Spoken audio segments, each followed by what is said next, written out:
Hello everyone, कैसे हैं आप लोग। तो बेटा, सारे टेंशन को दूर करने, आप लोगों की परेशानी, आप लोगों का हेजिटेशन दूर करने आपकी निशादी आ चुकी है। मैम, हाफ ईयरली एग्ज़ाम है। मैम, सिलेबस अभी कंप्लीट नहीं हुआ है। मैम, मेरे को तो पता ही नहीं है कि कौन कौन से चैप्टर आएंगे इंग्लिश में। तो बेटा, डरना क्यों है फिर आपको? इतनी डर किस बात की? मैं हूं ना आपके लिए।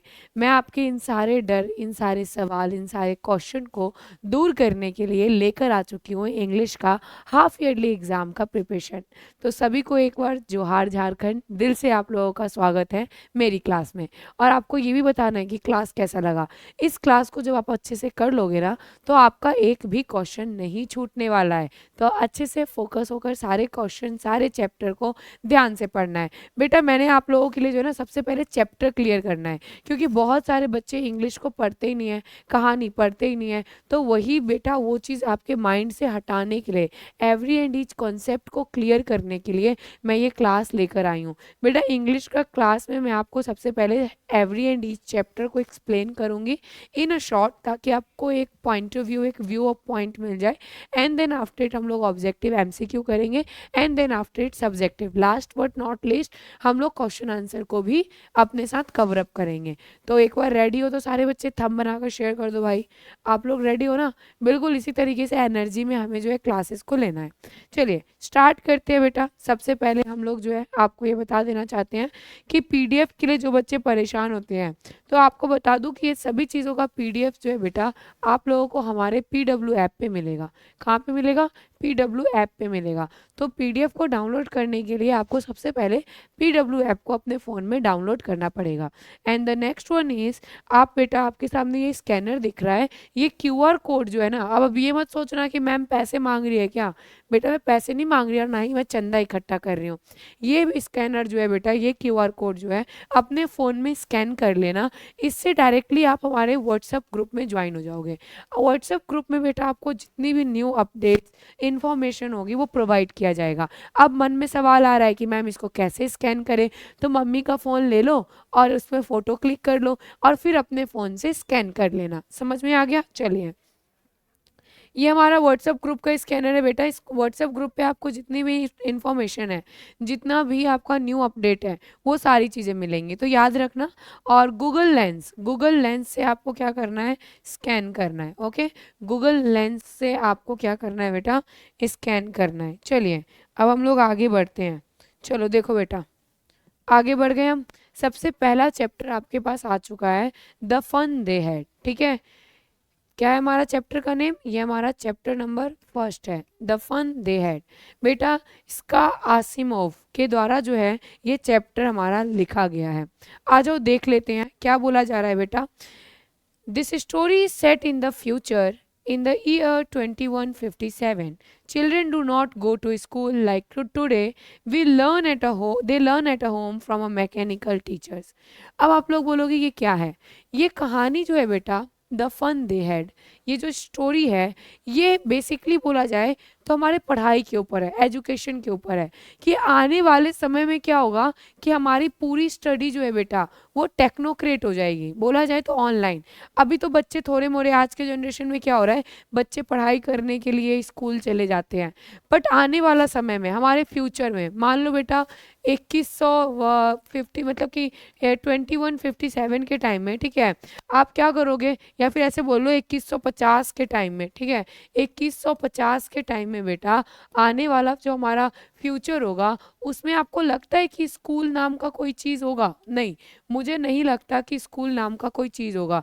सारी चीज़ें ऑनलाइन होंगी, सारी चीज़ें बेटा फ़ोन पे होगा। और मुझे तो लगता है कि हमें पढ़ाने के लिए भी ना टीचर्स की ज़रूरत नहीं पड़ेगी। ठीक है, हमें पढ़ाने के लिए भी टीचर्स की ज़रूरत नहीं पड़ेगी। किसका होगा बेटा? हमारा एआई हमें पढ़ाएगा, हमें रोबोट्स हमें पढ़ाएंगे।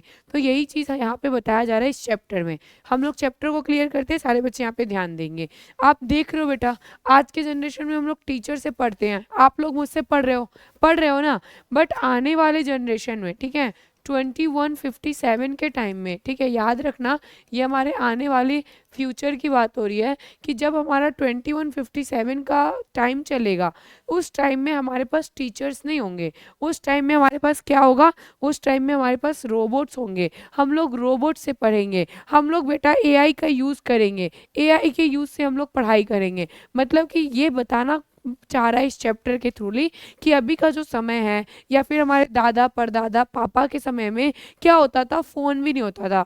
आज हम लोगों के जनरेशन में क्या है बेटा, फ़ोन है, कोई भी दिक्कत होता है हम लोग डायरेक्टली फ़ोन पे देख लेते हैं। हमारे बेटा पापा के जनरेशन में ये भी नहीं था, उन लोगों के टाइम में लाइब्रेरी होया करता था, बैठ के लोग पढ़ लेते थे बस।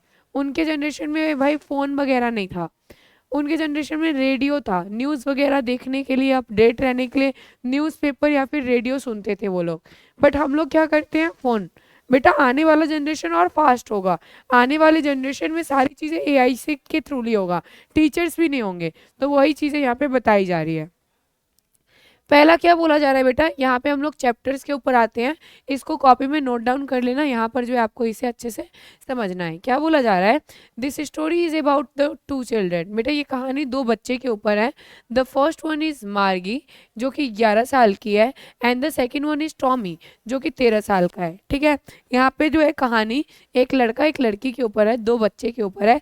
एक लड़की है बेटा जिसका नाम है मार्गी जो कि 11 साल की है, and the next one is and मतलब कि दूसरे बच्चे का नाम क्या है, टॉमी जो कि 13 साल का है। एक दिन की बात है, Tommy find a real printed book. Tommy को एक किताब, छपा हुआ किताब मिलता है। मतलब कि ये उस टाइम की बात हो रही है कि आने वाले फ्यूचर में जहाँ पे लोग रोबोट से पढ़ रहे हैं, उस टाइम में एक बच्चे को किताब मिलता है। In their time they had only have tele book, e book, so they are surprise to see a paper book. क्या है, ये एज्यूम किया जा रहा है, ये समय जो है ना, ये कहानी जो बनाया गया है, ये 2157 के टाइम को देखकर बनाया गया है। हमारे फ्यूचर की बात हो रही है कि फ्यूचर की बात है, आने वाले पीढ़ी जो है ना, बच्चे जो होंगे, उसमें दो बच्चे हैं, उसमें दो बच्चे जो है ना, उन दोनों को एक किताब मिलता है। वो कौन सा किताब, छपा हुआ किताब जो आज हम लोग पढ़ते हैं। ठीक है, प्रिंट किया हुआ बुक ही तो हम लोग पढ़ते हैं, तो वो किताब उन्हें मिला है। उस टाइम में मिला है जब उनके पास बेटा एआई है, जब उनके पास मैकबुक है, जब उनके पास बेटा सारी डिजिटल चीज़ें हैं, उस टाइम में उनको किताब मिला है। तो वो लोग किताब देखकर सरप्राइज हो जाते हैं, ओ माय गॉड किताब, ये कितना अच्छा है, हम लोग किताब छूते नहीं है और हमारे आने वाले बच्चे को किताब चाहिए। तो समझ रहे हो ना बात को। चलो, the book is about old school where children study together. ये किताब उस समय का है जब बच्चे साथ में बैठकर पढ़ते थे, स्कूल जाते थे, साथ में पढ़ते थे। ठीक है, टीचर्स वर ह्यूमंस। बेटा जो टीचर्स होते थे जो हमें पढ़ाते थे, वो क्या होते हैं, इंसान होते हैं, रोबोट नहीं होते। उस टाइम का किताब है। एंड स्टूडेंट जो है बेटा, वो आपस में बैठकर पढ़ता है, खेलता है, कूदता है। ठीक है, समझ में आ गया। चलो 1 मिनट आगे बढ़ते हैं हम लोग। समझ में आ गया ना ये चीज़। तो वही बोला जा रहा है कि वो दोनों बच्चे सरप्राइज हो जाते हैं। ये बात चल रही है 2157 की, कि उस टाइम के दोनों बच्चे बहुत सरप्राइज हो गए किताब देखकर, क्योंकि उन्हें, वो तो रोबोट से पढ़ते हैं, रोबोट से पढ़ने वाले बच्चों को बोले हम लोग टीचर, तो कहेंगे अरे आप टीचर हो, हमारा तो रोबोट टीचर है। तो इसी के लिए। ठीक है, मार्गी इज वेरी क्यूरियस। मार्गी जो थी वो बहुत ज़्यादा उत्साह पूर्वक थी, एकदम बोला जाए जिज्ञासा पूर्वक वो देख रही थी कि भाई ये किताब कैसा है। She hate her mechanical teacher because it is strict and boring. हमारी मार्गी को रोबोट बिल्कुल नहीं पसंद था, क्योंकि रोबोट जो होता है ना, उसके अंदर फीलिंग्स नहीं होती है, वो चीज़ों को समझता नहीं है। तो जो रोबोट होते हैं वो बहुत ही ज़्यादा स्ट्रिक्ट होते हैं, बोरिंग होते हैं। अब रोबोट आपके साथ मजाक थोड़ी ना करेंगे, तो रोबोट जो होते हैं बेटा वो थोड़े स्ट्रिक्ट होते हैं। एंड गिव टू मच या फिर टू मैनी टेस्ट। जो रोबोट है वो उसे पढ़ाई करने के लिए बहुत काम देता था, टेस्ट देता था, पर हम टीचर लोग नहीं देते हैं, हम टीचर लोग बहुत अच्छे हैं। ठीक है, she can not understand why children in the past love school. वो समझ नहीं पा रही थी कि बच्चे बीते हुए समय में जो है बच्चे कितना ज़्यादा स्कूल से जो है प्यार करते थे, मतलब वहाँ पे टीचर्स लोग इतने अच्छे होते थे। बट आज के जनरेशन में जो रोबोट्स वगैरह है वो चीज़ों को समझते नहीं है। जो रोबोट आज का जनरेशन, मतलब क्या, 2157 की बात हो रही है। तो उन दो बच्चों को क्या होता है ना कि जो हमें हमारे पास अवेलेबल होता है, जो हमारे पास है उसकी हम कदर नहीं करते। हम लोग कहते हैं अरे पापा का जनरेशन कितना अच्छा था, फोन नहीं था, लोग साथ में बैठते थे, खेलते थे। पापा लोगों को उनके दादाजी का जनरेशन पसंद था। तो वही है कि हमारे आने वाली पीढ़ी जो होगी ना, जो 2157 के जनरेशन के लोग होंगे, बच्चे होंगे, उन्हें लगेगा कि भाई ये किताब क्या होता है। तो यही चीज बताई जा रही है इस कविता, इस चैप्टर, सॉरी, इस स्टोरी के थ्रूली। ठीक है, ये आपकी स्टोरी है और इस स्टोरी के थ्रूली कवि हमें ये बताना चाहता है कि बेटा हमारा जमाना, हमारा जनरेशन बहुत फास्ट हो रहा है। आने वाले टाइम में हमें कुछ भी चीज़ ऐसा नहीं देखने को मिलेगा जो आज हमारे पास है। तो आप इसकी कदर कर लो, वरना बाद में जाकर रिग्रेट करना पड़ेगा। ठीक है, चलिए आगे देखो क्या बोला जा रहा है। But when she read about the old school book, अभी तो उसके पास रोबोट पढ़ा रहे हैं, उसके पास बड़े बड़े टैब है, उसके पास बड़ी बड़ी, बेटा बोला जाए तो रोबोट के दिए हुए नोट्स हैं, बट उसके पास किताबें नहीं हैं। क्योंकि क्या हो गया, 2157 में जो है बेटा किताबें नहीं होगी, उस टाइम में बुक्स नहीं होगा, सारी चीज़ें क्या होगी, डिजिटल होगा। क्यों? क्योंकि सारी चीज़ें डिजिटल होंगे। ठीक है, याद रखना। तो वो जो है ना लड़की, वो इमेजिन करती है कि कितना अच्छा होता ना यदि हम लोग भी साथ में बैठते, स्कूल जाते, खेलते, मस्ती करते। तो वो मिस कर रही है, इस लाइन में वो मिस कर रही है, मिस कर रही है अपने ओल्ड जनरेशन को, कि कितना अच्छा था ना वो पुराना जमाना जहाँ पे लोग बहुत अच्छे से साथ में रहते थे। हमारे जमाने में तो रोबोट हमें पढ़ाता है, रूम में बैठकर हम अकेले पढ़ते हैं। ठीक है, आगे बोला जा रहा है, she think about how much fun it is, it must have been to study with the other children instant of the being alone and robot teacher. वो कहती है यार अभी मैं अकेले बैठ के पढ़ रही हूँ, रोबोट मुझे रूम में बैठ के पढ़ा रहा है, इससे अच्छा कितना अच्छा होता ना कि सभी लोग बैग टांग कर स्कूल जाते, टीचर से मिलते, बात करते और मस्ती करते। बेटा ये कहानी यहीं पर खत्म हो जाता है। मार्गी जो है होता है बेटा, मार्गी जो है अपने मैकेनिकल टीचर से पढ़ना चालू कर देती है, एंड वो जो है फिर भी सोचते रहती है किसके बारे में, तो बेटा ओल्ड स्कूल के बारे में। क्योंकि रोबोट जो हमारा आने वाला जनरेशन होगा ना, कोई भी बच्चे स्कूल नहीं जाएगा, रोबोट होगा सभी के घर पे, सभी लोग रोबोट से पढ़ाई करेंगे, टैबलेट होगा बेटा, मैकबुक होगा, ई बुक होगा, सब उससे पढ़ेंगे, किताब कॉपी की जरूरत नहीं पड़ेगी। किताब कॉपी नहीं, पेन, ये जो पेन होता है ना डिजिटल पेन, डिजिटल पेन का यूज़ करेंगे वो लोग, डिजिटल पेन से वो लोग लिखेंगे। तो वही चीज़ें हैं बेटा। तो वो जो है मिस कर रही है कि पुराना ज़माना ज़्यादा अच्छा है जहाँ पे लोग स्कूल जाते थे। ठीक है, चलो अब हम लोग आ जाते हैं बेटा यहाँ पे जो है सबसे पहले अपने ऑब्जेक्टिव क्वेश्चन पे। पहला क्वेश्चन है, who is the author of the fun they had chapter. इस चैप्टर के ऑथर, लेखक कौन है, टेल मी, इस चैप्टर के लेखक कौन है। बहुत बढ़िया, क्या हो जाएगा राइट आंसर बेटा इसका, इसका Asimov, option number second is the right answer. Now the next question is here, in which year is the story set. ये कहानी में कौन से ईयर की बात हो रही है, इस कहानी में कौन से ईयर की बात हो रही है बताइए। अभी मैंने बात किया ना कि आने वाला जनरेशन जो होगा, ये टाइम जो होगा, तो I am talking about the year 2157।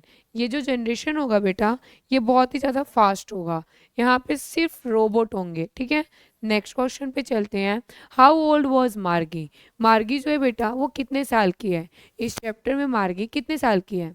Great, the right one is option number third बेटा 11। ठीक है, मार्गी 11 साल की है, एंड हर ब्रदर टॉमी या फिर हर friend Tommy is 13 year old. Okay, 13 year old. चलिए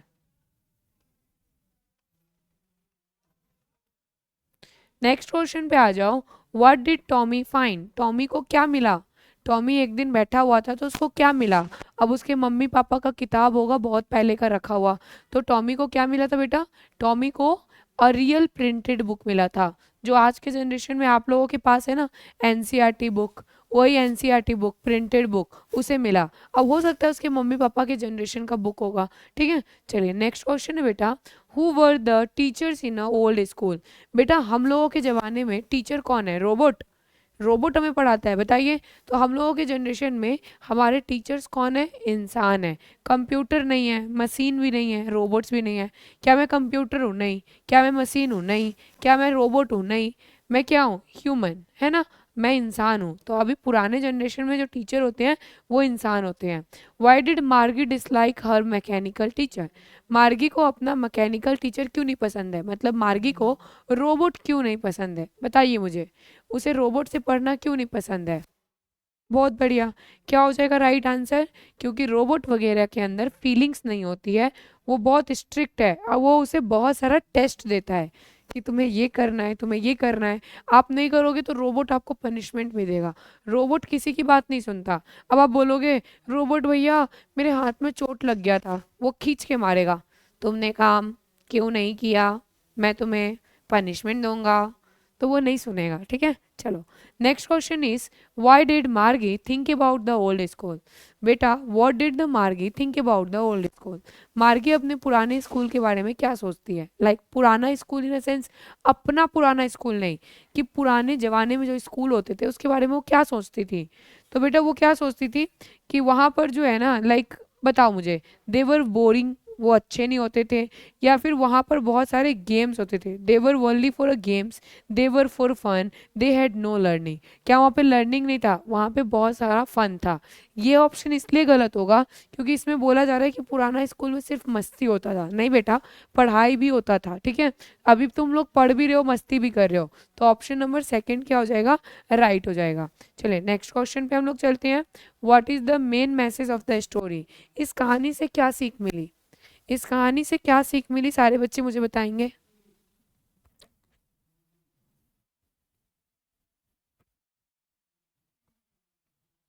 वेरी गुड। क्या हो जाएगा कि काश हम लोग, यदि हमारा टीचर जो होता ह्यूमन होते और हम लोग साथ में बैठकर पढ़ते तो वो ज़्यादा अच्छा होता, ठीक है।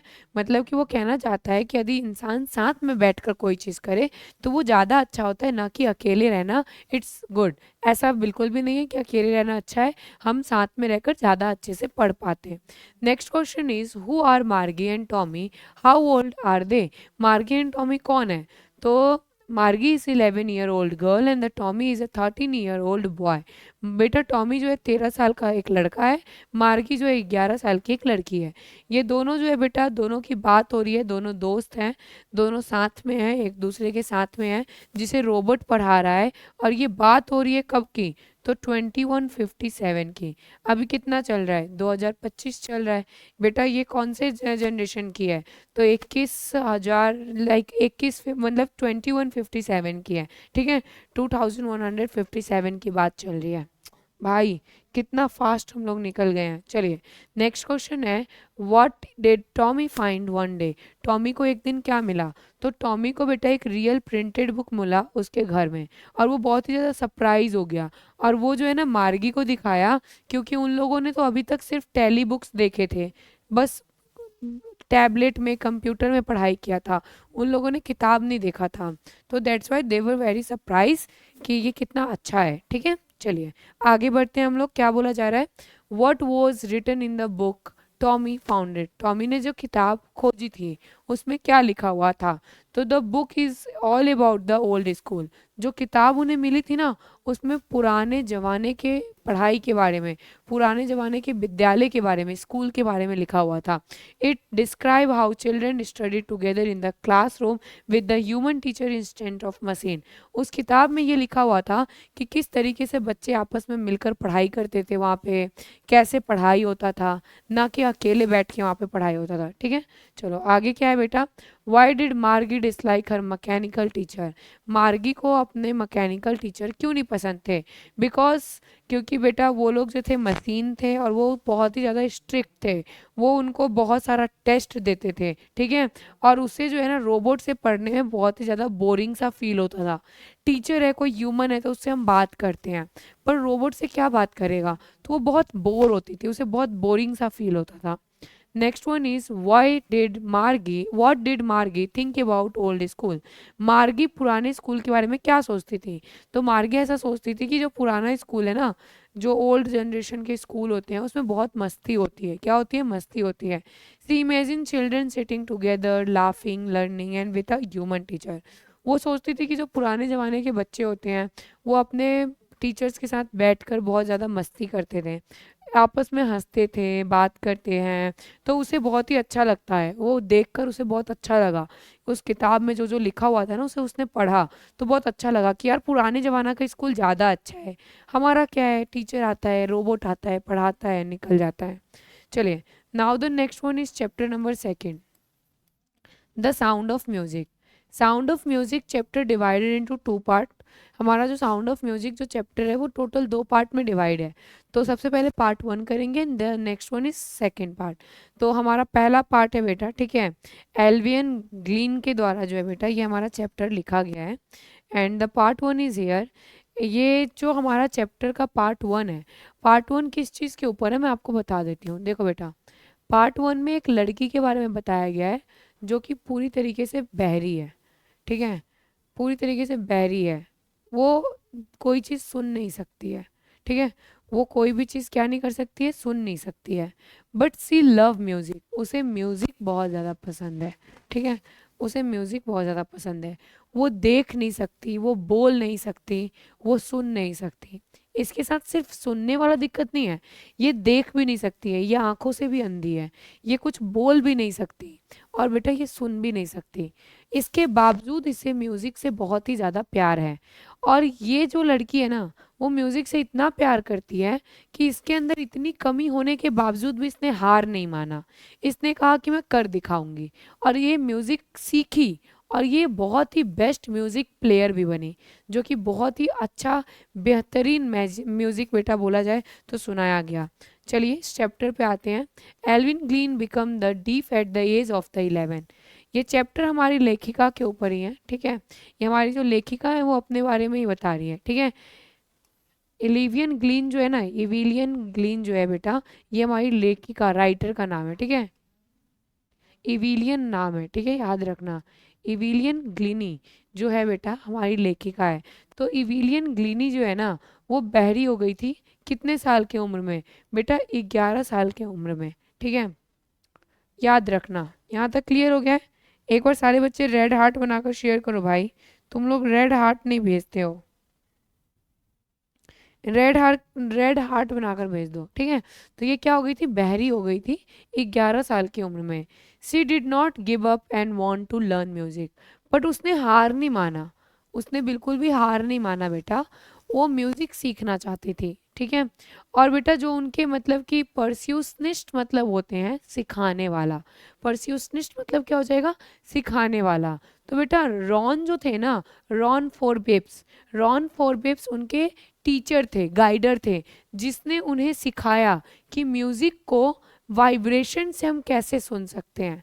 अब मान लो मुझे कुछ सुनाई नहीं दे रहा है, पर मैं कुछ बेटा एज्यूम कर सकती हूँ ना, तो वही वो कर रही थी कि उन्हें वाइब्रेशन से, पैर से, हाथ से, उनके बेटा बालों से, उनको कैसे वाइब्रेशन से म्यूजिक कैसे सिखाया जाए।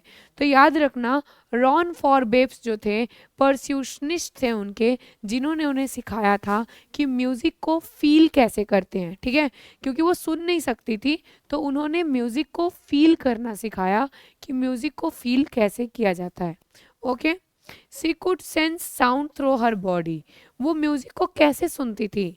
तो अपने बेटा बोला जाए स्किन से। अब म्यूजिक बजता था ना तो उन्हें सुनाई नहीं देता था, बट उनके हाथों में, उनके पैरों में झंझनाहट होती थी, तो उससे स्किन वाइब्रेशन से, हड्डियों से, वो उनका जब वाइब्रेट होता था ना तो उनके शरीर के अंदर की हड्डियां भी बेटा बोला जाए तो उस चीज़ के लिए जागरूक हो जाती थी कि म्यूजिक बज रहा है, ठीक है। बेटा वो अपने बालों से, मतलब कि यहाँ पे ये बताया जा रहा है कि उनके साथ दिक्कतें थी, बट उन्होंने उसको इतना अंदर समा लिया कि उनके शरीर के हर एक अंग म्यूजिक को सुनने में, वाइब्रेशन में उनकी मदद करता था। उनके बाल, उनके बेटा हाथ, उनके बेटा स्किन हो गया, उनके पैर हो गया, उनकी बोन्स हो गई, ये सब उनको मदद करता था म्यूजिक को फील करने में। किसमें?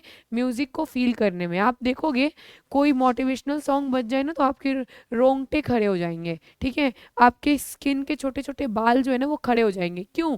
क्योंकि हमारा स्किन जो है वो फील करता है उस चीज़ को, हम लोग उस चीज़ को फील कर पाते हैं। तो वही चीज़ था कि वो सुन तो नहीं पाती थी बट वो स्किन से, हेयर से, बॉन्स से फील करती थी, ठीक है। इवनली the work very hard and got admission to the Royal Academy of the Music London.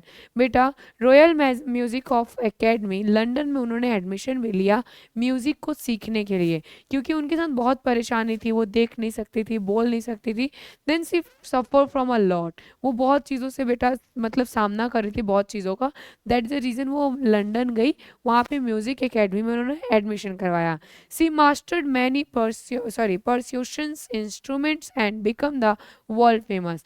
वो बहुत सारे म्यूजिक इंस्ट्रूमेंट्स को प्ले करने लगी, गिटार, पियानो, बहुत सारे चीज़ों को वो प्ले करने लगी, सितार, ठीक है, तो फ्लूट, इन सभी को वो बजाने लगी। मतलब वो बहुत सारे म्यूजिक बजाना सीख गई थी और वो पूरी दुनिया में बहुत फेमस हो गई थी। उनका म्यूजिक इतना अच्छा था, इतना अच्छा था कि वो पूरी दुनिया में फेमस हो गई थी। Her story so that strong will power and the hard work can overcome any difficulties. ये कहानी हमें क्या सिखाता है? तो ये कहानी हमें ये सिखाता है कि चाहे जीवन में लाख दिक्कतें क्यों ना हो, हमें दिक्कतों पे ध्यान नहीं देना चाहिए। हमें उस दिक्कतों से निकलकर अपने लक्ष्य को कैसे पाना है, हमें इसके ऊपर ध्यान देना चाहिए। तो कवि हमें यही सिखाते हैं, हमारी कवित्री हमें यही सिखाती है, ठीक है। हमारी जो बेसिकली बोला जाए इलिवियन ग्लिनाइन, ग्लिनाइन जो है बेटा हमें यही बताती है, ठीक है, ये लेखिका है, कि दिक्कतें बहुत होंगी, उसका सामना करना सीखो, डर कर भागना तो कायर का काम है। ये पार्ट 1 था। ये क्या था? ये पार्ट 1 था। ओके, अब हम लोग पार्ट 2 पे चलते हैं, ठीक है। साउंड ऑफ म्यूजिक का पार्ट 2 है बेटा, ठीक है। उस्ताद बिस्मिल्लाह खान, इसके लेखक कौन है? उस्ताद बिस्मिल्लाह खान, और ये अपने बारे में यहाँ पे बता रहे हैं, ठीक है। दिस वन इज ऑटोबायोग्राफी, याद रखना ये ऑटोबायोग्राफी है, ठीक है। ये क्या है बेटा? ऑटोबायोग्राफी है। क्लियर हो गया? लो मैं लिख दे रही हूँ।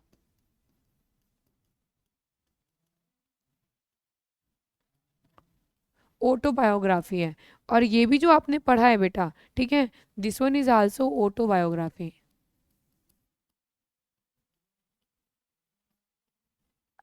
ये भी क्या है? ऑटोबायोग्राफी है। चलिए अब हम लोग आगे बढ़ते हैं। ये उस्ताद बिस्मिल्लाह खान है जो फ्लूट प्ले करते हैं। क्या करते हैं? जो कि फ्लूट प्ले करते हैं। उस्ताद बिस्मिल्लाह खान बहुत ही बेहतरीन इंसान है। देख लेते हैं कैसे ये एक छोटे से आदमी थे जो गांव के शादी में गाना वगैरह बजाते थे, और किस तरीके से इन्हें पूरा दुनिया जानने लगा। बताइए, चलो देखो बेटा, आ जाओ, इनके बारे में भी मैं पढ़ा देती हूँ। Bismillah Khan was born in a family of musician. Bismillah Khan का जन्म जो है एक म्यूजिशियन, गाने बजाने वाली फैमिली में हुआ था, जो कि किसी की शादी में, किसी के बर्थडे पार्टी में, कभी जागरण में, तो कभी किसी भी छोटे मोटे फंक्शन पे उनकी फैमिली जो है गाना वगैरह बजाकर अपने पेट को पालते थे, अपने घर को चलाते थे, ठीक है। He learn shehnai from his uncle and practice near the Ganga in Varanasi. बेटा वाराणसी के गंगा घाट पे बैठकर ये क्या करते थे बेटा? सहनाई जो होता है, सहनाई इस तरीके का दिखने वाला इंस्ट्रूमेंट होता है जो आगे से थोड़ा सा गोल एंड ऐसे पतला सा होता है, जिसे हम शादियों में बजाते हैं, ठीक है। लाइक दिस वन इज सहनाई। ये इस तरीके से जो होता है ना, ये इस तरीके का जो होता है उसको सहनाई बोलते हैं, ठीक है, याद रखना। उसको क्या बोलते हैं बेटा? सहनाई बोलते हैं।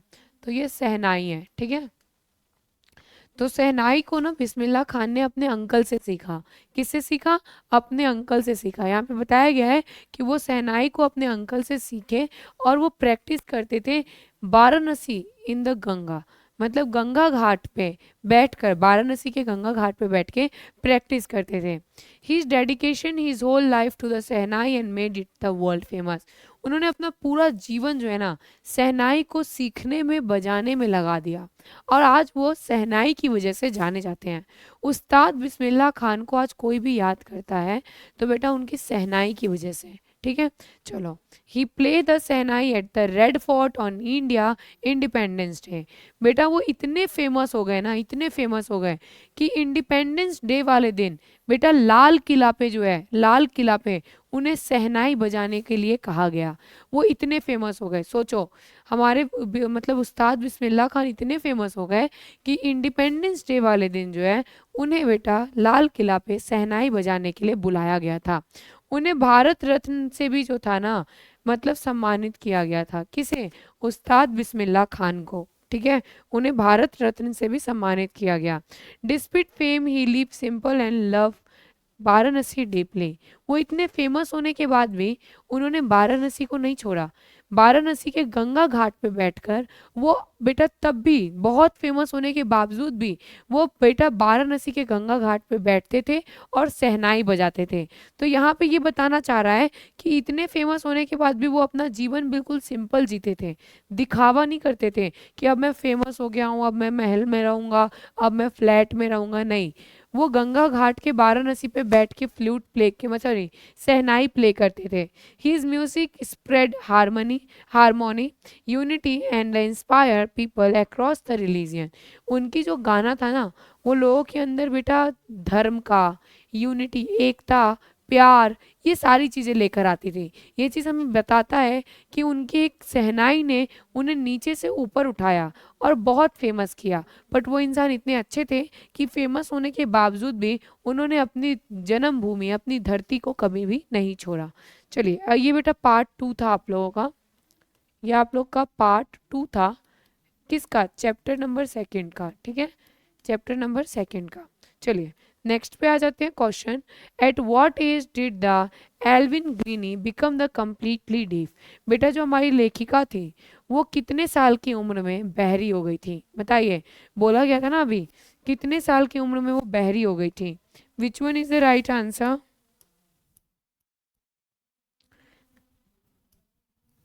चलिए बहुत बढ़िया, the right one is option number 11। Okay, option number sorry third, 11 is the right answer. Option number third is the right one. ठीक है, दैट मीन्स 11 साल की उम्र में। नेक्स्ट क्वेश्चन पे आ जाओ बेटा। हु गाइड इविनली to the feel music through the vibration. उन्हें किसने सिखाया? हमारे एलिविनी को जो है किसने सिखाया म्यूजिक को फील करना? म्यूजिक को फील करना उन्हें सिखाया गया था ना, तो किसने सिखाया था बताओ? तो the right one is Ron Forbes. Ron Forbes is the right one. Option number third हमारा सही हो जाएगा। नेक्स्ट क्वेश्चन पे हम लोग चलते हैं बेटा। How did Evelyn sense music. Evelyn music को कैसे महसूस करती थी? बताइए, एलिविनी जो थी बेटा म्यूजिक को कैसे फील करती थी? बता दो। इविलन जो थी वो म्यूजिक को अपने बॉडी के थ्रूली क्या करती थी? फील करती थी, वाइब्रेशन को फील करती थी, अपने शरीर से सुनने की कोशिश करती थी। Where did Evelyn study music. वो स्टडी म्यूजिक को पढ़ने के लिए कहाँ गई? बताओ, वो म्यूजिक को पढ़ने के लिए कहाँ गई? म्यूजिक एकेडमी में एडमिशन करवाया था ना, क्या नाम था? बहुत बढ़िया, Royal Academy of Music London. Option number A क्या हो जाएगा? राइट हो जाएगा। Next one is what instrument did Bismillah Khan play. Bismillah Khan ji जो थे वो कौन से इंस्ट्रूमेंट, म्यूजिक के कौन से इंस्ट्रूमेंट को प्ले करते थे? है ना, बिस्मिल्लाह खान के द्वारा शहनाई बजाई जाती थी। ऑप्शन नंबर सेकंड राइट हो जाएगा। Where did Bismillah Khan practice in his childhood. Bismillah Khan बचपन के दिनों में कहाँ पर बैठकर शहनाई को सीखते थे, कहाँ पे बजाते थे? बताइए। बहुत बढ़िया, क्या हो जाएगा? The right answer is near the Ganga in Varanasi. Ganga घाट के पास में बैठकर वाराणसी में। Which award was given to the Bismillah Khan for the contribute to music. जब उन्होंने गाने को बजाया तो बेटा उसके बाद उनको कौन से अवार्ड से सम्मानित किया गया था? बताइए। अभी मैंने बताया the right one is Bharat Ratna. Option number second क्या हो जाएगा? राइट हो जाएगा। नेक्स्ट क्वेश्चन पे हम लोग चलते हैं। How did how did Evelyn Glennie sense music? हमारी जो लेखिका थी वो म्यूजिक को कैसे फील करती थी? तो the writer feel music through the vibration of her body. वो अपने बॉडी के थ्रूली जो है ना वाइब्रेशन को फील करती थी, उसके आवाज़ों को अपने स्किन से, चमड़ी से, अपनी हड्डियों से, अपने बालों से फील करती थी। उनके पास एक एबिलिटी थी, एक उनके अंदर एक क्षमता थी कि बेटा वो जो थी ना एक ग्रेट म्यूजिशियन बन गई। वरना लोग कहता कि मैं तो बहरा हूँ, मैं सुन ही नहीं सकता, मैं देख ही नहीं सकता, तो मैं बजाऊंगा कैसे? बट उनके अंदर एक एबिलिटी थी, चीज़ें करने की शक्ति थी, जो कि उन्होंने किया। ठीक है, चलिए नेक्स्ट बेटा क्या है? Why is Evelyn Glennie and inspire to the others? बेटा इंस्पिरेशन टू द अदर्स, हमारी जो लेखिका थी वो दूसरों के लिए इंस्पिरेशन कैसे बनी? तो बेटा जो वो थी ना 11 साल की उम्र में बहरी हो गई। ठीक है, वो बेसिकली बोला जाए उन्होंने कभी भी गिव अप नहीं किया। लाइक बोला जाए ना तो चीज़ें उन्होंने कभी भी नहीं छोड़ी, और वो बहुत मेहनत करते गए पूरे निष्ठा के साथ। ठीक है, वो पूरी निष्ठा के साथ बहुत ही फेमस हुई। क्यों हुई? क्योंकि उन्होंने अपने दम पे वो चीज़ें करने की कोशिश की। यदि वो छोड़ देती तो वो कभी भी नहीं आगे बढ़ पाती। चलो नेक्स्ट क्वेश्चन क्या है? Where did Bismillah Khan practice the shehnai in her childhood? Bismillah Khan अपने बचपन के दिनों में शहनाई कहाँ पे बजाते थे? तो बिस्मिल्लाह खान जो थे ना गंगा घाट के साइड में बैठकर वाराणसी में वो क्या करते थे बेटा? शहनाई को बजाया करते थे। क्या करते थे? शहनाई को बजाते थे। और वो बेटा वाटर जो था ना बेसिकली बोला जाए तो बहती हुई पानी की धाराओं को देखते हुए गाने को एक अलग ही एक मतलब एक अच्छी सी स्पिरिचुअल चीज़ों को, धार्मिक चीज़ों को निष्ठा के साथ वो बजाते थे। नेचर के साथ जुड़कर वो चीज़ों को किया करते थे। ठीक है, next one is on which occasion did Bismillah Khan play the shehnai at the Red Fort? Bismillah Khan ने शहनाई लाल किले पे कब बजाया था? कौन से अवसर पे? तो बिस्मिल्लाह खान ने 1947 में 15 अगस्त बेटा जब हमारा देश आज़ाद हुआ था उस टाइम में उन्हें लाल किला पे क्या किया गया था? शहनाई बजाने के लिए बोला गया था, और उन्होंने क्या किया था? शहनाई बजाया था। चलिए नेक्स्ट अब हमारा क्वेश्चन क्या है? What was special about Bismillah Khan music? Bismillah Khan की म्यूजिक में क्या चीज़ खास है? तो बिस्मिल्लाह खान का म्यूजिक जो है लोगों के अंदर शांति को लाता है। ठीक है, धर्म के बाउंड्रीज को बेटा रिप्रेजेंट करता है, हमारे भारत के कल्चर संस्कृति को दिखाता है कि हमारी संस्कृति कितनी अच्छी है। एंड उनके गाना सुनने के बाद एक अलग लेवल का सुकून मिलता था। ठीक है, चलिए नेक्स्ट चैप्टर पे आ जाते हैं, the little girl. This one is your chapter number 3, और ये चैप्टर जो है बेटा बहुत ही ज़्यादा अच्छा है। ठीक है, देखो इस चैप्टर का मैंने बिल्कुल शॉर्ट में 6 to 7 लाइन का एक एक्सप्लेनेशन दिया है। बेटा लिटिल गर्ल जो है ना हमारा बेसिकली बोला जाए तो एक बहुत ही प्यारा सा चैप्टर है, बहुत ही सुंदर सा, जिसमें हम लोग एक छोटी सी बच्ची के बारे में बात कर रहे हैं। किसके बारे में बात कर रहे हैं? एक छोटी सी बच्ची के बारे में हम लोग क्या कर रहे हैं? बात कर रहे हैं। चलिए यहाँ पे ये छोटी सी बच्ची है जो कि अपने फादर से बहुत ज़्यादा डरती है। ठीक है, उसके अंदर बहुत ही ज़्यादा डर है। किसके लिए? अपने पिता के लिए। आप समझ सकते हो बेटा जब कोई बच्चे को अपने फादर से डर लगे तो वो इंसान कैसे रहेगा उस घर में? वो बच्ची अपने पापा से बहुत ज़्यादा डरती थी। अरे रुक जाओ भाई, डर। ठीक है, ये लड़की अपने फादर से बहुत ही ज़्यादा डरती थी। और ये कहानी बहुत ही प्यारा सा है। एक छोटी सी बच्ची होती है और उनके फादर के ऊपर ये पूरी की पूरी कहानी है। ठीक है, चलो आ जाओ बेटा आगे बढ़ते हैं हम लोग। क्या बोला जा रहा है? The story is about a little girl name Kezia who is afraid of her father. ये कहानी एक छोटी सी लड़की के ऊपर है जिसका नाम है काइजा, जो कि अपने फादर से, अपने पिता से बहुत ही ज़्यादा डरती है। She find him strict, bossy and always scolded her, so she avoid him. उसके फादर उसकी छोटी छोटी बात पे उसको डांटते थे, ऐसे नहीं करना है, ये नहीं करना है, वो नहीं करना है। जो पापा लोग होते हैं ना वो थोड़े कड़क होते हैं। ठीक है, थोड़े स्ट्रिक्ट होते हैं। तो उसके भी फादर थोड़े स्ट्रिक्ट थे, तो उसे बहुत ज़्यादा डर लगता था। इसीलिए वो पापा जब भी उसके आते थे ना वो छुप जाती थी, वो अपने पापा के पास कभी भी नहीं जाती थी। Once she make a pin cushion, बेटा बोला जाए उसकी दादी ने उसे बोला कि तुम्हारे पापा का तो बर्थडे है, मतलब तुम्हारे उस इस चैप्टर में बताया गया है, उसके पापा का बर्थडे था, तो तुम अपने पापा के लिए क्या लाई हो? तो वो कहती है कि मैं तो कुछ भी नहीं लाई, मैं तो पापा से बात ही नहीं करती हूँ क्योंकि मुझे पापा से डर लगता है। तो उसकी दादी बोलती है कि अरे तुम जो है पापा के लिए पिंक कुशन बनाओ। तो वो जो है ना पिंक कुशन बनाती है उनके बर्थडे के लिए, और गलती से वो क्या काम करती है, पिन कुशन जो होता है ना पेपर्स वगैरह डाल के, रुई वगैरह डालकर, उसको बड़ा सा कुशन जो होता है तकिया, ठीक है, छोटा सा पिल्लो जिसे आप बोलते हो ना, छोटा सा पिल्लो जिसके ऊपर बेटा फ्लावर्स बने हुए होते हैं, वैसा, क्योंकि उसके फादर बैठ के काम करते थे तो इसीलिए उसने सोचा मैं ये बना के देती हूँ। तो उसने क्या काम किया, रुई भर दिया, थोड़ा सा जगह बचा हुआ था तो उसने क्या कर दिया, अपने पापा के इंपॉर्टेंट डॉक्यूमेंट्स को फाड़ कर उसके अंदर भर दिया। वो छोटी सी बच्ची थी, उसे पता थोड़ी ना था ये इंपॉर्टेंट है।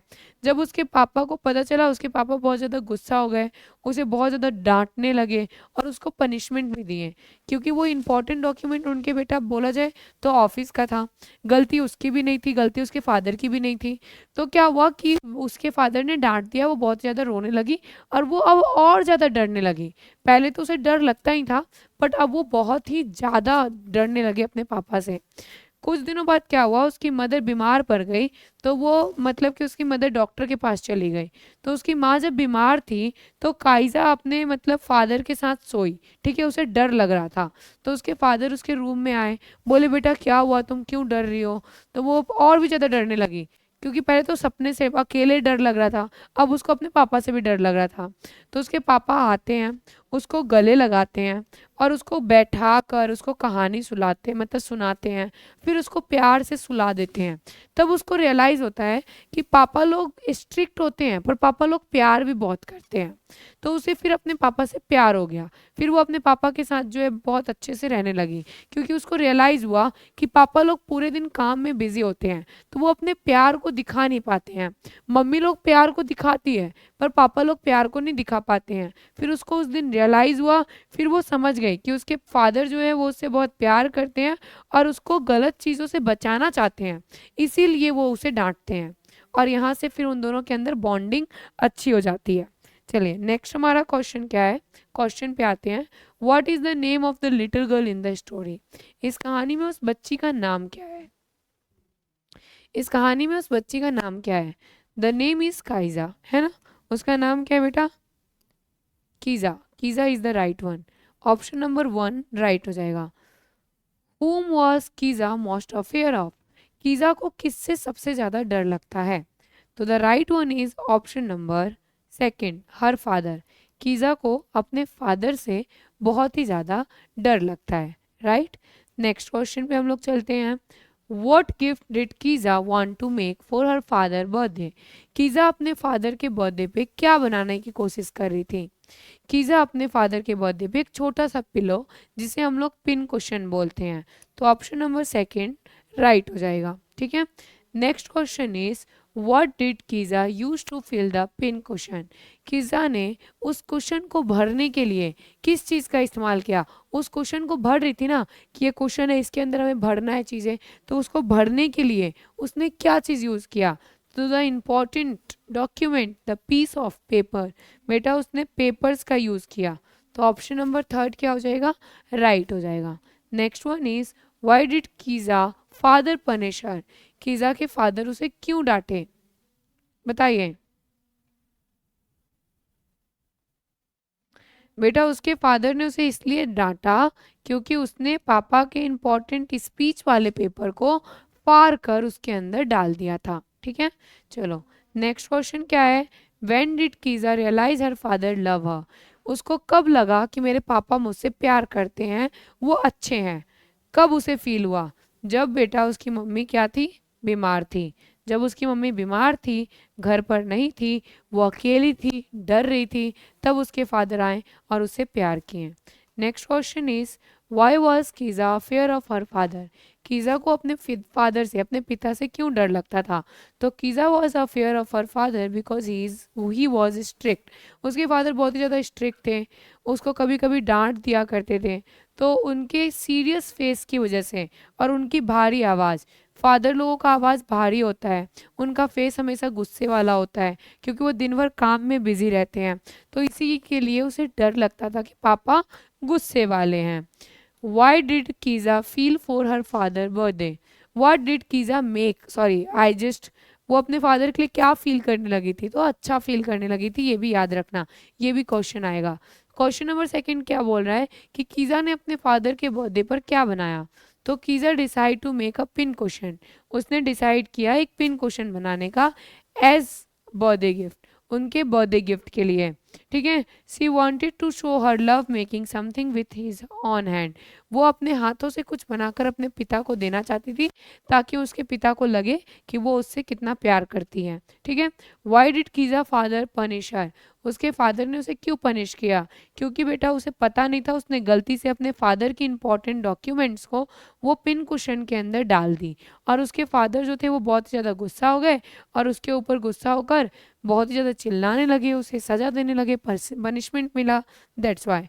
Next one is when did कीजा feel her father love and care, कीजा को अपने उसके फादर के लिए प्यार और वो अफेक्शन कब दिखा कि मेरे पापा भी जो है मुझसे बहुत ही ज़्यादा प्यार करते हैं, ऐसा कब महसूस हुआ, जब उसकी मम्मी बीमार थी, वो अकेले सोई हुई थी, वो डर रही थी, तब उसके फादर उसके पास आते हैं, उसको गले लगाते हैं, अपने गोद में सुलाते हैं, लोरी सुनाते हैं, स्टोरी सुनाते हैं, कहानी वगैरह, और फिर उसको सुलाते हैं, तो उसको फील होता है कि my father also loved me, okay.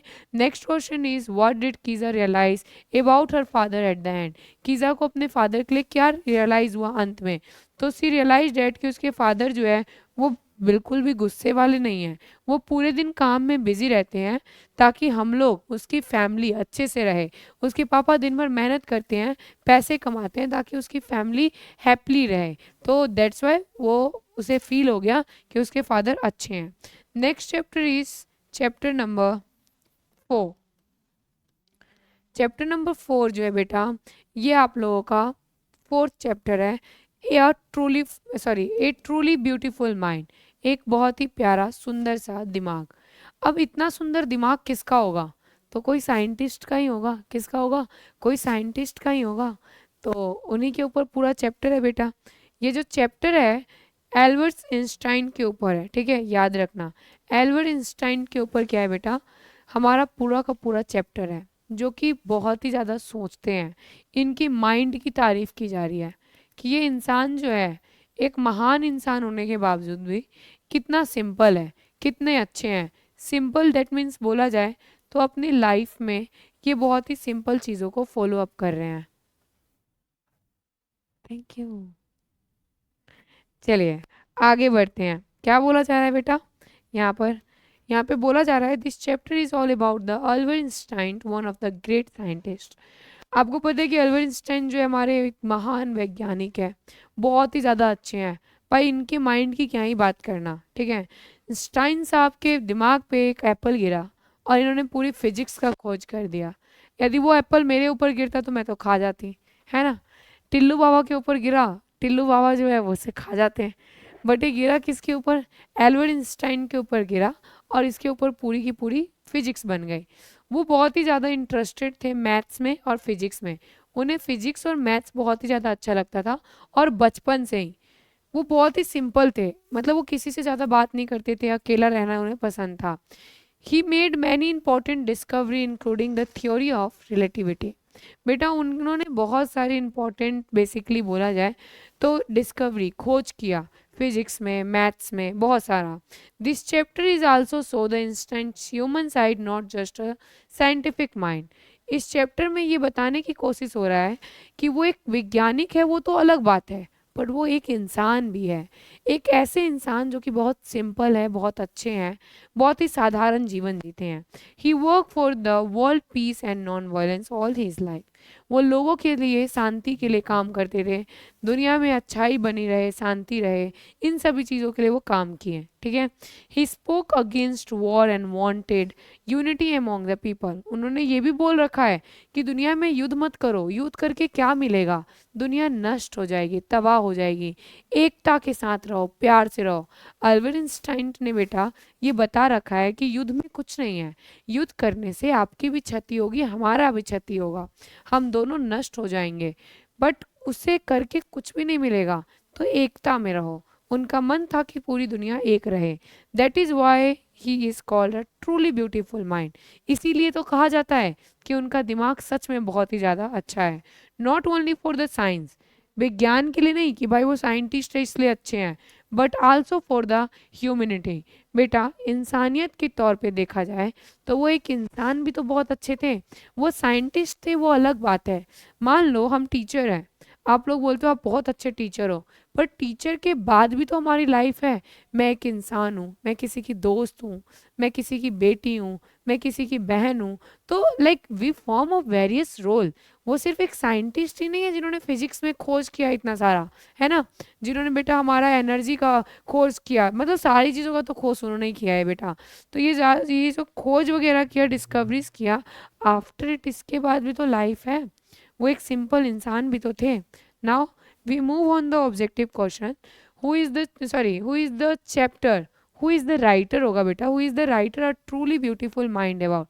ये चैप्टर जो है बेटा वो किस चीज़ पे है, किसके ऊपर है, बता दो मुझे। ये चैप्टर जो है वो किसके ऊपर है? Which one is the right one?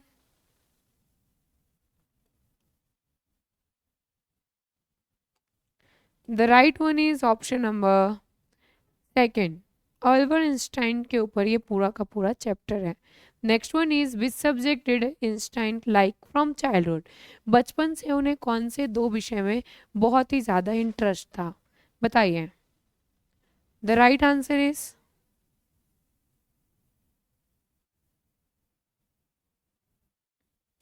The right answer is option number second, mathematics and physics. Option number second क्या हो जाएगा, राइट हो जाएगा।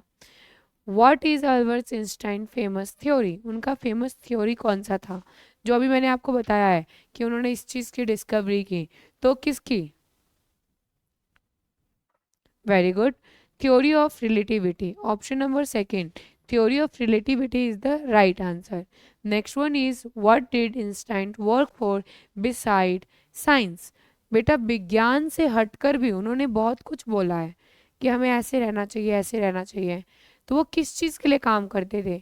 एक तो बेटा साइंस के लिए, फिजिक्स का, चलो उसको हटाने के बाद भी वो और काम करते थे, लोगों के लिए, शांति के लिए, लोगों में एकता रहे इसके लिए भी वो काम करते थे।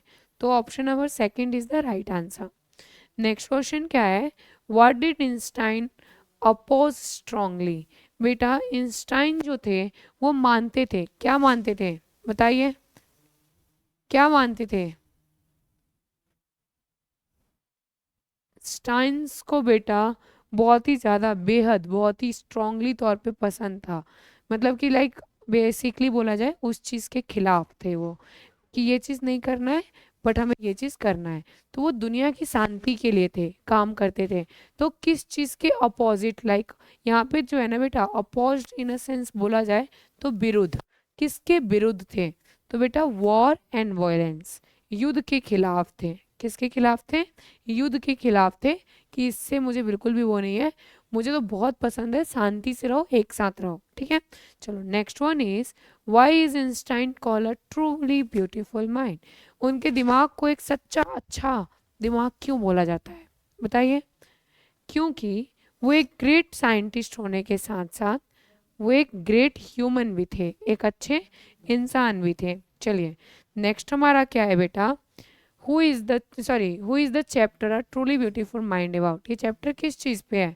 This chapter is all about the Albert Einstein a great scientist. ये जो चैप्टर है पूरा आइंस्टाइन साहब के ऊपर है, जो कि एक वैज्ञानिक है, ठीक है। चलिए next one is why is Albert Einstein called a truly beautiful mind. उनके दिमाग को बहुत ही सुंदर क्यों बोला गया है? तो because he was a smart love and the love science believe in the humanity and work for the world piece. दुनिया की शांति के लिए वो काम करते थे, उनका दिमाग में पूरा विज्ञान भरा हुआ था। बेटा वो बहुत ही अच्छे इंसान थे, वो बहुत ही स्मार्ट थे, चतुर थे, इसी के लिए। What does the chapter show about the Einstein interest. ये चैप्टर हमें उनके किस इंटरेस्ट के बारे में बताता है, कि उनको किस चीज़ में अच्छा लगता था। तो he show his interest mathematics and the physics. उन्हें दो सब्जेक्ट मैथ्स एंड फिजिक्स में बहुत ही प्यार था भाई, बहुत ज़्यादा, ठीक है, बचपन से ही। Next one is what ordinary human equality of the Einstein are mention.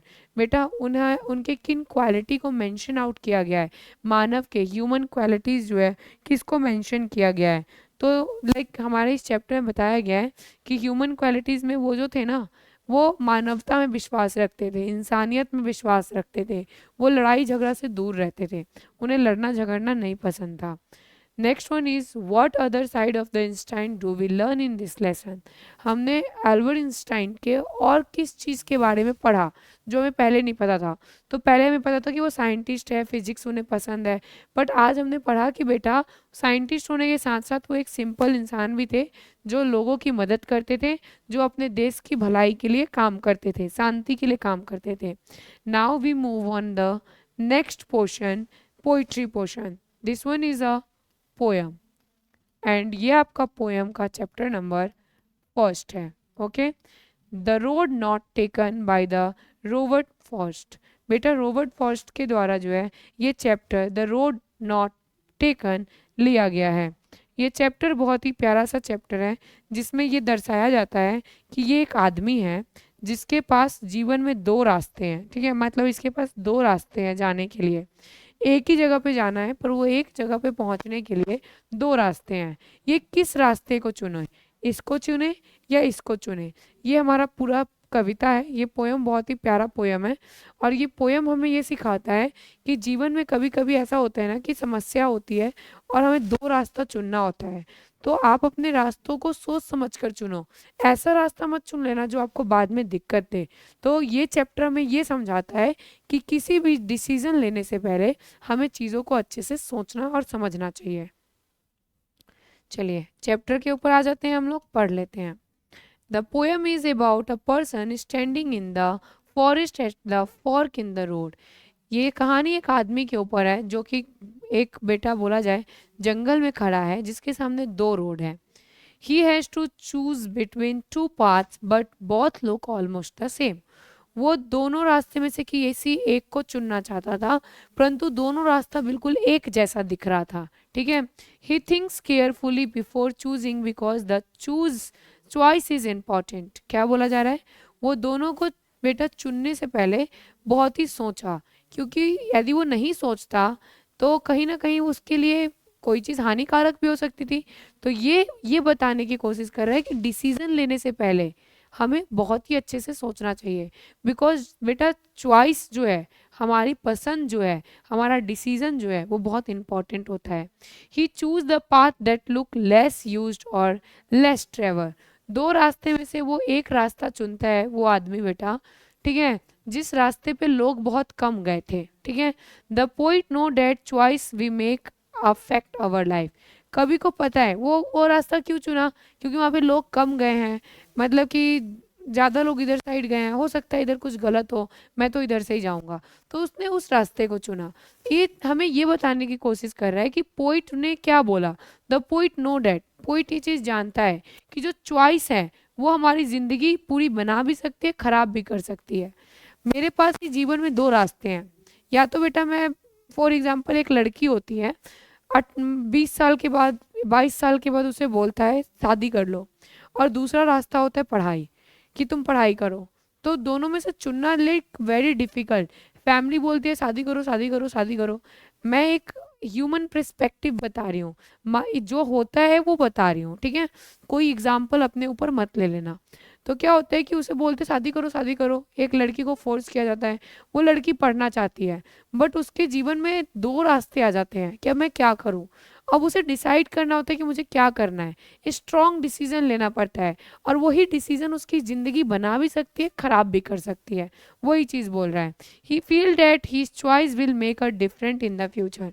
उन्होंने दूसरा रास्ता इसलिए चुना क्योंकि वो चाह रहे थे कि मैं दुनिया में अलग कुछ अच्छा करूं, तो हो सकता है ये रास्ता मेरे लिए अच्छा हो, तो इसलिए उसने वो रास्ता चुना। तो इसीलिए आपको भी अपना डिसीजन लेना है कि आपके लिए बेस्ट क्या है।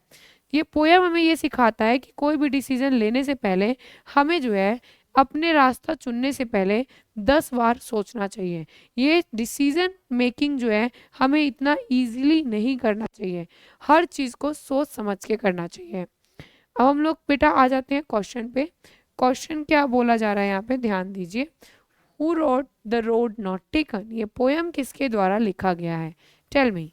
The writer of this poem is Robert Frost. Option number second right हो जाएगा। Next one is where does the poet find himself in the poem, कवि कहाँ पे खड़ा था? बताइए, रास्ता चुनने के लिए कवि कहाँ पे खड़ा था? तो बेटा जो कवि थे वो जंगल में खड़े थे। ठीक है, चलिए नेक्स्ट पे आ जाओ आप लोग। How many road does the poet see in the forest, बेटा कवि को टोटल कितने रोड दिख रहे थे? The right one is option number, yes, the right one is option number second. Now we move on the second question, third question. Which road does the poet choose? कवि ने कौन सा रास्ता चुना था? कवि ने दो रास्ते में से कौन सा रास्ता चुना था? तो वो रास्ता चुना जहाँ पे लोग बहुत कम गए थे, लेस ट्रेवल रोड। कौन सा? Less travel road. चलिए next question is what is the main lesson of the what is the main lesson of the poem? इस पोयम का एक मेन थीम, एक सोच, एक बेटा ज्ञान जो आपको मिला वो क्या था? क्या सीखा आपने यहाँ से? तो हमने सीखा कि हमें अपने डिसीजन खुद लेने चाहिए। क्या करना चाहिए? हमें अपना डिसीजन खुद लेना चाहिए और बहुत ही ज़्यादा सोच समझ के लेना चाहिए। चलो क्वेश्चन आंसर पे आ जाओ। Where did the poet see two road, कवि ने दो रोड कहाँ पे देखा?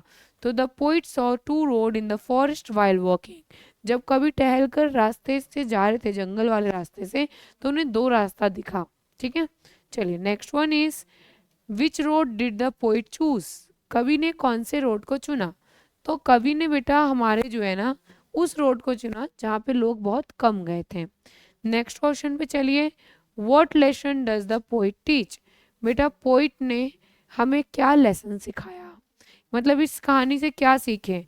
तो इस कहानी से हमने सीखा कि हमें अपने डिसीजन खुद लेने चाहिए। चलिए नेक्स्ट हम लोग पोयम पे चलते हैं। This one is poem, okay, this one is poem second. ठीक है, ये आपका चैप्टर सेकंड है। विंड, विंड मतलब होता है हवा।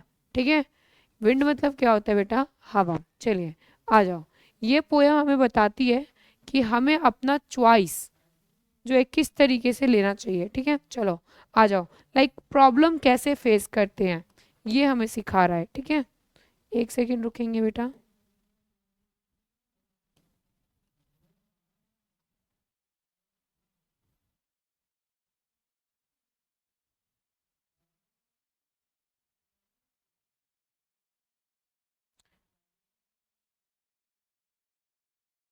चलो आ जाओ, आ जाओ आगे बढ़ते हैं। क्या बोला जा रहा है? ये चैप्टर हमें बताता है कि जीवन में कितनी भी तकलीफें आए, कितनी भी मुसीबत आए, आप देख सकते हो ये हवा बह रहा है। ये क्या हो रहा है? हवा बह रहा है, बह रहा है ना। कितनी ज़्यादा तूफान है, बादल है, आंधी है। बेटा जीवन में इसी तरीके से दिक्कतें भी होती है, बहुत सारे प्रॉब्लम होते हैं, बट हमें डट कर उसका सामना करना चाहिए। ये चैप्टर हमें ये सिखाता है। चलिए आगे बढ़ते हैं, हम लोग चैप्टर्स पढ़ेंगे तो क्लियर होगा। The chapter talk about the wind and it's power, ये चैप्टर बेटा हवा और उसकी शक्ति के बारे में बात कर रहा है। जो हवा होता है वो दिखता नहीं है। हवा दिखता है, हवा चल रही है, हमें हमें हवा नहीं दिखता है, वो इंडिविजिबल मतलब इनविजिबल है, सॉरी। और इंडिविजिबल भी काफ़ी है एक आदमी को उड़ाने के लिए। एक हवा तेजी से आ जाएगा, इंसान उड़ गया। ठीक है, तो हवा जो है इनविजिबल है, दिखता नहीं है, but we can feel it presence everywhere. But हवा हमें महसूस होता है, हमें लगता है कि अरे हमारे आसपास हवा बह रहा है, तो हम उसे महसूस कर सकते हैं। It can be gentle like a soft breeze or the strong or the powerful like a storm. बेटा हवा जो है धीरे धीरे भी बहता है, बिल्कुल एकदम मज़े वाला अच्छा वाला। हवा तेज़ी से भी बहता है, जो तूफान, पूरा एकदम आंधी तूफान की तरह। तो हवा जो है बेटा बेसिकली बोला जाए, कोई भी उसे कंट्रोल नहीं कर सकता। आप ऐसा है कि हवा को पकड़ सकते हो? नहीं पकड़ सकते ना। तो बेटा वही है कि जीवन में दिक्कतें बहुत होंगी, कभी कभी थोड़ी दिक्कतें होंगी, कभी कभी ज़्यादा होगा। जैसे बिल्कुल हल्की हल्की हवा बहती है तो कभी छोटी छोटी प्रॉब्लम आएगी। बहुत बड़ा तूफान जब आता है, आंधी आ जाता है, देखते हो हवा कितना चलता है, तो कभी कभी ज़्यादा भी प्रॉब्लम आ सकता है जीवन में। हम उसे कंट्रोल नहीं कर सकते। जैसे आप हवा को कंट्रोल नहीं कर सकते, वैसे आप उसे भी कंट्रोल नहीं कर सकते। It is important for nature. बेटा जिस तरीके से नेचर के लिए, प्रकृति के लिए हवा ज़रूरी है, उसी तरीके से हमारे जीवन में भी कभी कभी दिक्कतों को सामना करना और दिक्कतें आना भी जरूरी है। हेल्प इन रेन, बारिश में मदद करता है, हवा आता है तो। क्लाउड को बेटा इधर से उधर ले जाने में मदद करता है।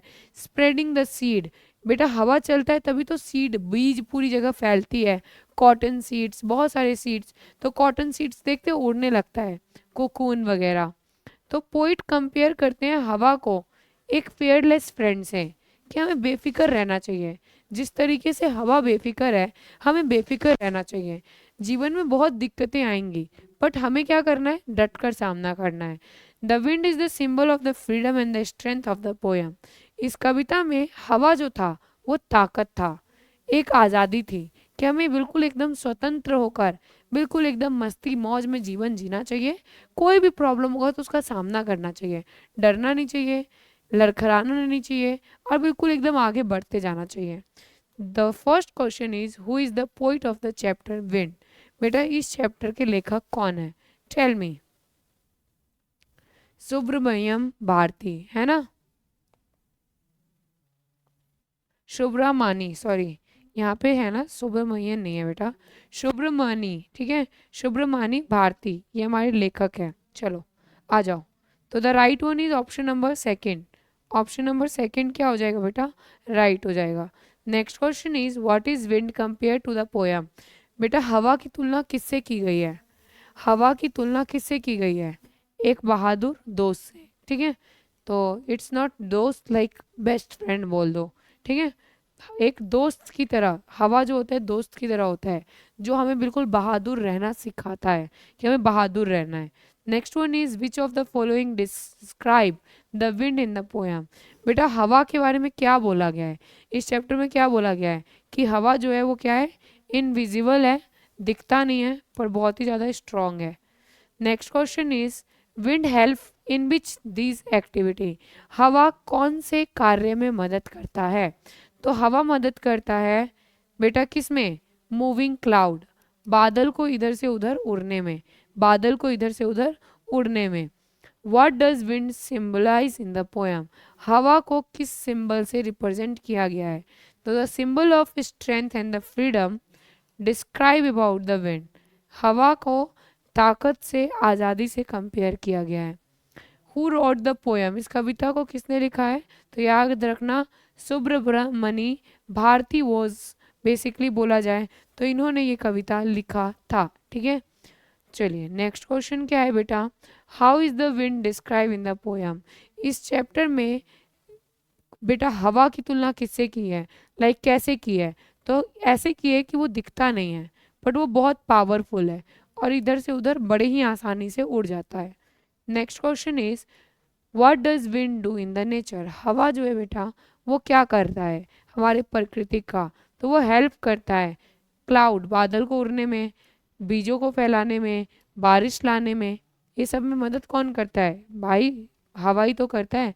किस चीज़ से रिप्रेजेंट किया गया है, तो याद रखना विंड का सिंबल जो है स्ट्रेंथ एंड फ्रीडम है, हमारी ताकत, हमारी स्वतंत्रता। जैसे हवा स्वतंत्र है, ताकतवर है, उसी तरीके से हम लोग भी स्वतंत्र है और ताकतवर है।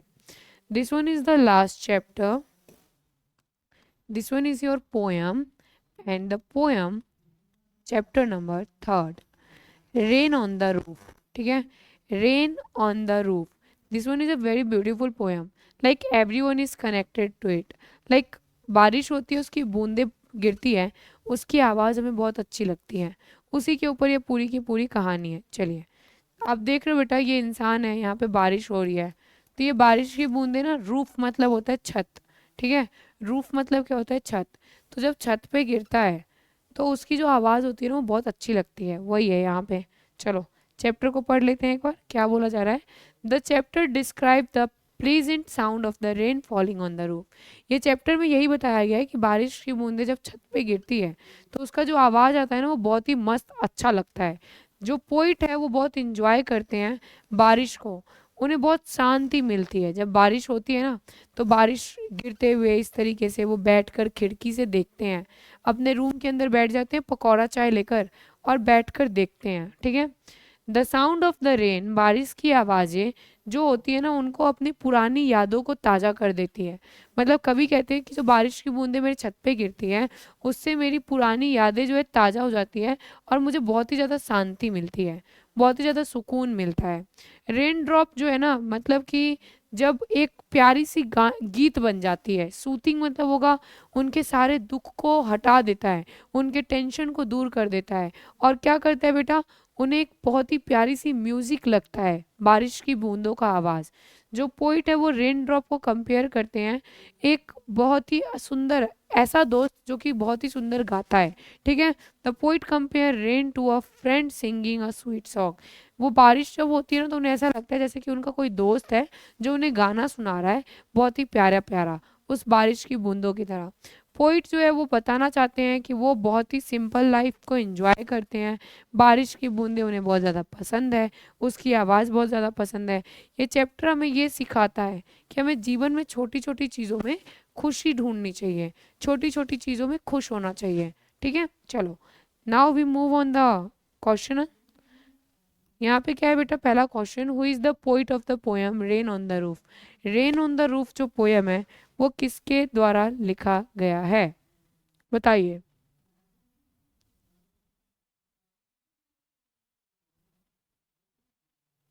कोइटस किनी के द्वारा बेटा, ठीक है, कोइटस किनी के द्वारा जो है ये चैप्टर लिखा गया है।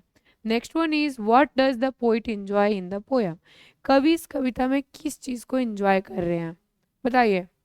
कवि इस कविता में किस चीज को एंजॉय कर रहे हैं। Listening the rain on the roof, बारिश की बूंदे जो कि बेटा उनके छत पे गिरता है।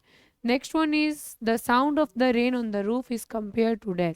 बारिश की बूंदे जो छत पे गिरता है वो उनको कैसा लगता था, उन्हें ऐसा लगता था जैसे कि कोई एक प्यारी सी म्यूजिक बज रही है। ठीक है, चलिए नेक्स्ट क्वेश्चन पे चलते हैं। What feeling does the poet get while listening to the rain. कवि को वो गाना सुनकर मतलब बारिश की बूंदों का आवाज सुनकर कैसा महसूस होता था। ऐसा मानो जैसे कि बहुत ही ज्यादा शांति है और खुशी है। ठीक है, next question is rain on the roof remind the poet of death. बारिश की बूंदे कवि को क्या याद दिलाता था। बारिश की बूंदे कवि को पुरानी मेमोरीज, उनकी पुरानी मेमोरीज यादें याद दिलाता था। ठीक है, next question is what does the poet teach us. कवि हमें क्या सिखाते हैं, कवि हमें क्या सिखाते हैं कि छोटी छोटी चीज़ों में ज़्यादा सुंदरता है, ज़्यादा अच्छाई है। हमें बिल्कुल सिंपल और अच्छी चीज़ों को एंजॉय करना चाहिए, नेचर की चीज़ों को एंजॉय करना चाहिए। Who wrote the poem rain on the roof. बेटा कोइटस किनी was the writer of this poem. इस कविता के लेखक कौन थे, कौन है सॉरी, बेसिकली बोला जाए तो कोइटस किनी जो है इसके लेखक है। What does the poet enjoy in the poem. कवि इस चैप्टर मतलब इस कविता में किस चीज़ को एंजॉय कर रहे हैं, तो बारिश की बूंदों का आवाज़ जो छत पे गिर रहा है उसको एंजॉय कर रहे हैं। नेक्स्ट क्वेश्चन पे आ जाओ। How does the sound of the rain make the poet feel. कवि को क्या महसूस होता है, कवि को क्या महसूस होता है इस कविता में, तो कवि को बहुत ही अच्छा फील होता है बेटा। ऐसा मानो जैसे कि बहुत ही ज़्यादा शांति है, बहुत ही ज़्यादा खुशी है। ठीक है, thank you so much for joining our session. यहाँ पे आपका जो है बेटा क्लास ख़त्म होता है। होपफुली आपको जो मैंने प्रोज एंड पोइट्री के जो चैप्टर्स कंप्लीट करवाए हैं वो समझ में आ गया होगा। और याद रखना बेटा बिल्कुल भी घबराना नहीं है, अच्छे से पढ़ना है। बाकी का नेक्स्ट सेशन एज सून लेकर आऊँगी मैं आप लोगों के लिए। तो आज के लिए इतना काफ़ी है और इसको अच्छे से कर लेना। This one is your half yearly syllabus और यहाँ से ही क्वेश्चंस आएंगे, तो अच्छे से कंप्लीट करना है। चैप्टर को मैंने अच्छे अच्छे से समझाया है, तो अच्छे अच्छे से चैप्टर को समझ लेना है। क्लास कैसा लगा लाइक करना है, शेयर करना है, अपने दोस्तों को भी बताना है और कमेंट करके बताना है कि क्लास कैसा लगा। तो thank you so much for joining our session. Happy रहिए, हेल्दी खाइए, हेल्दी रहिए। Bye bye everyone.